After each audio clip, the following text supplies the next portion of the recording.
Vamos falar agora sobre a origem e expansão do universo. Esse assunto, ele aguça a curiosidade, né, desde a antiguidade, desde as antigas mitologias, né? Só que a teoria que é aceita, que é mais aceita atualmente, é chamada de Big Bang, ou Grande Explosão. Ela se baseia na teoria da relatividade de Albert Einstein e de estudos dos astrônomos Hubble e Emerson. Para eles, o universo não é estático e se encontra em constante expansão. Essa teoria ela foi anunciada em 1948 por um cientista russo naturalizado nos Estados Unidos, que era o Georges Gamow, e por um padre e astrônomo belga chamado Georges Lamaitre. E essa teoria, né, que é o Big Bang, ela fala que o universo ele começou entre 13 e 14 bilhões de anos atrás, a partir do que a gente chama de explosão cósmica.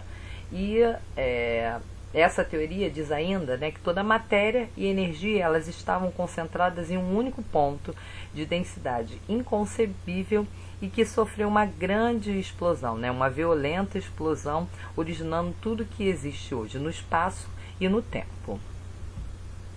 Agora vamos falar sobre a origem dos seres vivos.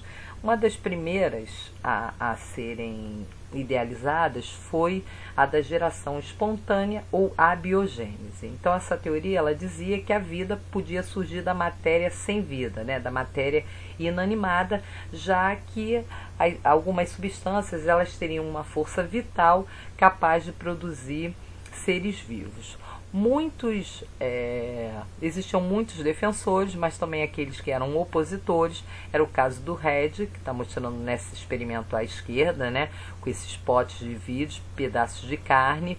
Ele usou alguns abertos e outros fechados com gaze, e ele observou, né, depois de 24 horas, que só tinha a presença de larvas de moscas naqueles frascos que estavam abertos.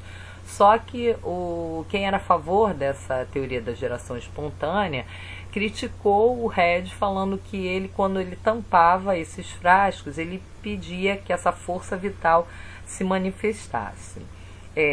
Já em 1862, Pasteur conseguiu acabar definitivamente com essa hipótese da geração espontânea. Então ele criou um experimento em que ele conseguiu provar que mesmo existindo condições essenciais à vida, né, no caso da água, de nutrientes e de ar, os seres vivos eles não poderiam surgir da matéria inanimada. Uma outra teoria era a teoria da panspermia cósmica, né? Então essa teoria diz que a vida ela teve origem em outro planeta e foi trazida à Terra por meteoros, né, que trouxeram formas de vida bastante simples, né? Essa teoria ela não consegue, né, dirimir essa especulação, né, de como teria surgido o primeiro ser vivo. Ela só coloca o problema em um outro planeta. Já a evolução química ela foi proposta por Oparin e Haldane em 1930. Eles faziam estudos de forma independente, mas eles chegaram à mesma conclusão. Eles concluíram que a vida poderia ter surgido na Terra primitiva a partir da matéria sem vida, mas isso se dava através de reações químicas que ocorreram durante um longo período de tempo. Então, as condições da Terra eram bem diferentes das atuais, né? A temperatura era elevada, cerca de 50 graus Celsius, a atmosfera era bem fininha, ela não tinha a composição atual, era bem diferente, né? Nós tínhamos na atmosfera primitiva metano, amônia, hidrogênio e vapor de água. A radiação ultravioleta do Sol e as descargas elétricas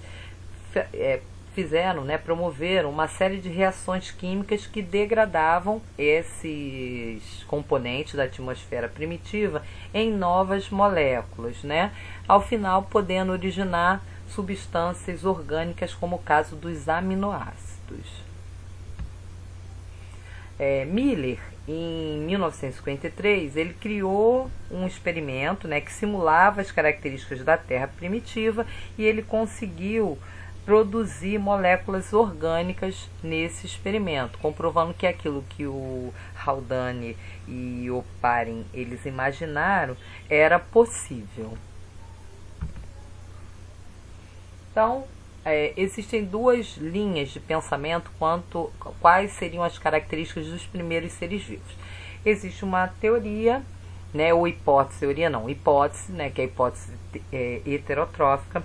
Essa hipótese heterotrófica, que foi proposta por Oparin, ela diz que o primeiro ser vivo era unicelular, procarionte, heterótrofo e fermentador. Ou seja, ele se alimentava de partículas orgânicas como os coacervados.